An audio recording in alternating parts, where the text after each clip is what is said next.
I was very impressed with the standard of acting, first of all. With Brookside, the standard of acting was so high that I thought with spin-offs it's going to be difficult to keep it up, but it was even better, really. What did you think about that? I actually replayed that end scene. Yes. That wonderful moment when Justine left and both of them on the train. That's right, yeah. It was extraordinary, wasn't it? It was very powerful. I thought it really attacked your conscience and made you think that, that there's a political and social division in England, and it's just not right. Are you aware of that? You think it was the north-south thing came across then? I think everyone's aware of it, really. It's something that this programme brought it to the front of your mind. People just tend to forget about it and think, well, there's nothing we can do. But, you know, I just hope that people watching this and watching South bring it to the front of their minds, and I don't really know what you can do about it, really. It's just a political and social division. Yeah. What did you think about our group of fifth formers up here? What did you think of their views? I thought they came up with some very good points for fifth formers. Let's guess, you're a sixth former, Sunjay. No, some of the points, especially with Justine, Tracy seeing the good side of the South, and Sean seeing all the hard work. But what I would like to stress is that in this programme they brought a few good points in, that to live in Liverpool with no work, you've got to have dreams, and Tracy's dreams were attacked. She wanted to be a model, and that was put down. It's just like all you've got is dreams, really. And so that's probably why they go to the South. They've got a dream and they want to fulfil it and see what happens. They've got nothing to lose. They affect everybody. They don't just affect people that work in television, they affect everybody.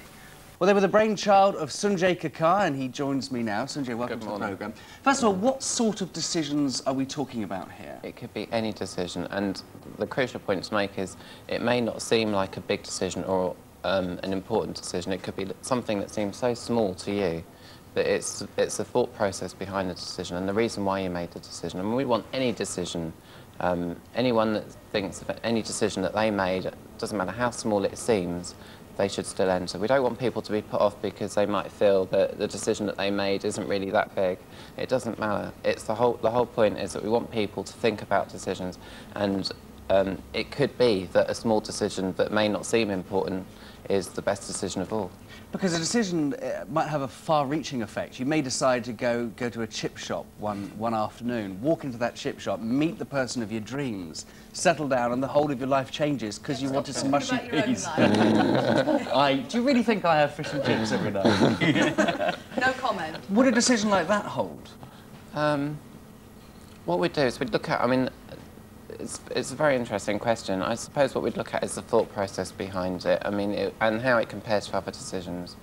It does seem like a minor decision the way you described it, but having said that, it was a decision that changed your life. And if you wouldn't have gone in that chip shop, you wouldn't have met the person of your dreams. So, of course, it's still a decision that, you know, and each decision will be considered in its own merits. And Sunjay, have you ever made a life-changing decision?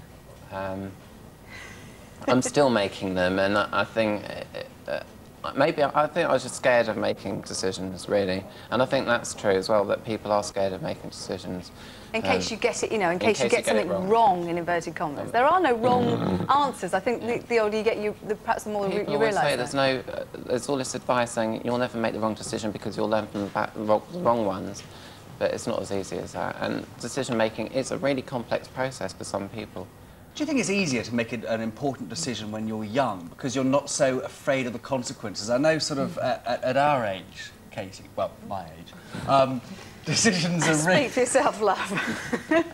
You've made some big decisions in your life, though, haven't you? Yeah, exactly. But you weigh up the consequences so much more. When you're a lot younger, you just go for it. Do you think that's true? Well, I think there's two things. First of all, the Association of Graduate Recruiters has given a report out this week, and they've said basically the findings of that were that graduates are not very good at making decisions.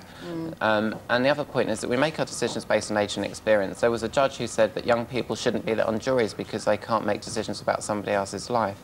I think that we make our decisions on age and experience. Young people probably make better decisions than adults if we look at some of the decisions that are being made in the world today. And it'll be very interesting to find out how young people make decisions.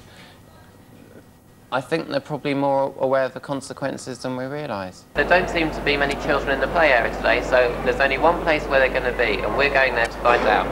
I did have a feeling that most of the children that are waiting for an aeroplane would be in McDonald's, and I was right. We've got, sorry, what's your name? David.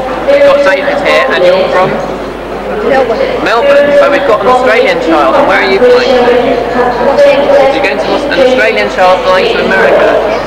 And have you been there before? It's your first time to Los Angeles. Are you looking forward to it? And how long do you think it's going to take to get there? About 8 hours. 8 hours? That's a long time, isn't it? What do you think you'll be doing for those 8 hours? I don't know, watching the movies probably. Watching the films. What film do you hope that they put on for you? Sister Act. Sister Act? Yes. Who's that? Is that with Whoopi Goldberg? Yes. Do you like Whoopi Goldberg? Yeah. And do you know where you're going to be sitting? Are you going to be sitting by the window? Yes, window seat.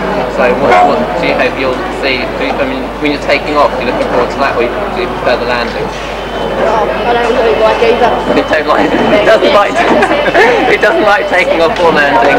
What about the flying bit? Do you like flying? So you've been flying before, so do you think that you get more used to it as you keep flying? I think so. What was it like your first time that you went flying? Was that the worst time? I think I enjoyed it very much. You enjoyed that? What do you think you'll hope to see in Los Angeles? If you've never been there before, what are you looking forward to seeing the most? Disneyland. Disneyland. You go to Disneyland. So you obviously see Mickey Mouse and Minnie Mouse. You've got an autograph book with you, so you can get their autograph. You can do that. You can go up to Mickey Mouse and say, "Excuse me, Mickey, can I have your autograph?" And Minnie, I'm sure that'll be Something to remember. And are you taking a camera to take some good memories? How long are you going for? We'll be in Los Angeles 6 days and then we're going to San Francisco. You're going to San Francisco? 3 days. We're in 3 days in total. Is this your first time to America? Yeah. What about in Britain? Is this your first time to Britain? So you're going travelling all over? Where are you going to after America? Well, thank you very much for that and telling us about your opinions about flying. It's very kind of you. Thank you. Julia, and she's 10 years old, 12 years old, and we've got Diana. And how old are you, Diana? 10. And you're both going to which country? Zimbabwe. Have you been there before? Is that where you're from? That's Sweden. And if you could fly with anyone in the world, who would you like to fly with? Have you thought about that? Not quite. Your sister? You'd like to fly with Queen Elizabeth? I'm sure Queen Elizabeth would be very pleased to fly with you. Should we move? Do you want us to move in? No, let's close it there. Okay, perfect. Yeah. What do you like about Queen Elizabeth?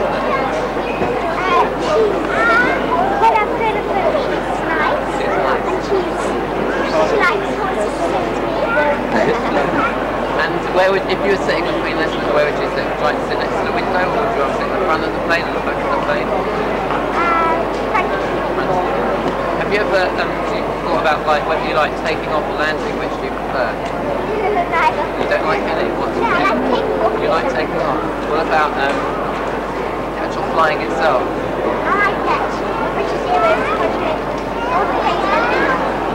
And what about the food? Do you like the food? What about you? Do you like it? Have you been flying recently? When was the last time you did? 3 days ago. So what did you have to eat then?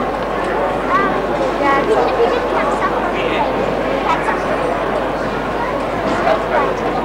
What did you have on the plane? Did you both eat the same food? Yeah, at breakfast we had fruits Fruit and like okay, that's fine. Thank you very much. Have you when's your flight? Do you know what time? 8 o'clock in the evening. So you've got 20. I don't know, half an hour before you catch your plane. And is there an aeroplane you'd like to fly on? Have you been on all the planes? No, we've only been on British Airways Do you think flying is fun, or do you think it's horrible? Do you like it? What do you like about it? We watch TV. You watch TV? We watch TV. Listen to the radio. We could be a travel pack. And what do you like about the travel pack?